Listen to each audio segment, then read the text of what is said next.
Mich so unbedeutend, so verloren. Wir sind doch alle nur wie die Wellen des Meeres, irren ziellos umher, getrieben von den Winden des Lebens, die uns über die Ozeane peitschen. Und alles, was wir tun können, ist irgendwann an irgendeiner Klippe zu zerschellen. Als Kind habe ich das nicht so gesehen. Ich war blind dafür. Alles war so groß und bedeutend. Und ich war wichtig, so wie alle Kleinigkeiten groß und wichtig waren. Ich war mittendrin, im bunten Kindertanz auf dem Meer voller Regenbogenwellen. Doch jetzt schaue ich nur noch von oben auf das graugekrauste Wasser und all die hämisch blitzenden Klippen. Ach, wie sinnlos doch alles ist und wie nichtig alles, was wir jemals tun.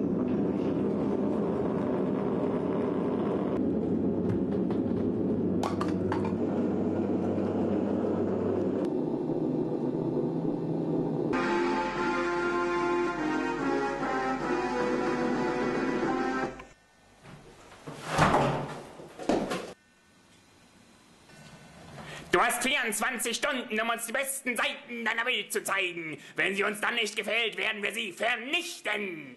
Ha, hieran kannst du sehen, wie viel Zeit dir noch bleibt.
Nein, schaut mal, dieses Spiel wird euch gefallen.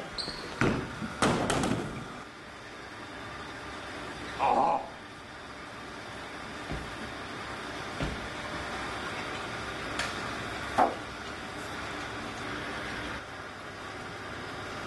Aha. Nein, nein, nein, nein!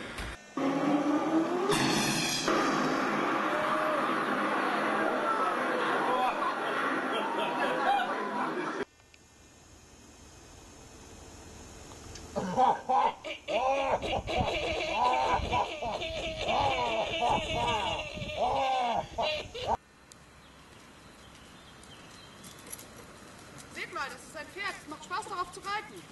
Aha. Aha. Schneller. Das heißt Galopp? Aha. Stopp.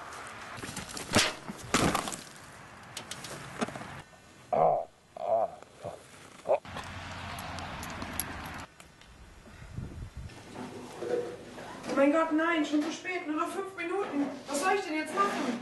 Ach, scheiße. Ich tue alles, was ihr wollt, nur zerstört die Erde nicht, bitte. Ha, du kannst das Schicksal eines armseligen Planeten nicht mehr ändern. Nach all dem, was wir in den letzten 24 Stunden gesehen haben, zerstören wir die Erde. Nicht! Nicht? Nein, es hat uns ja außerordentlich gut gefallen. Und die Disco? Ha, sehr amüsant. Und das Bowling? Außerordentlich unterhaltsam. Und was ist mit der Katastrophe mit dem Pferd? Eure niederen Kreaturen haben einen Humor bewiesen, der ganz nach unserem Geschmack ist.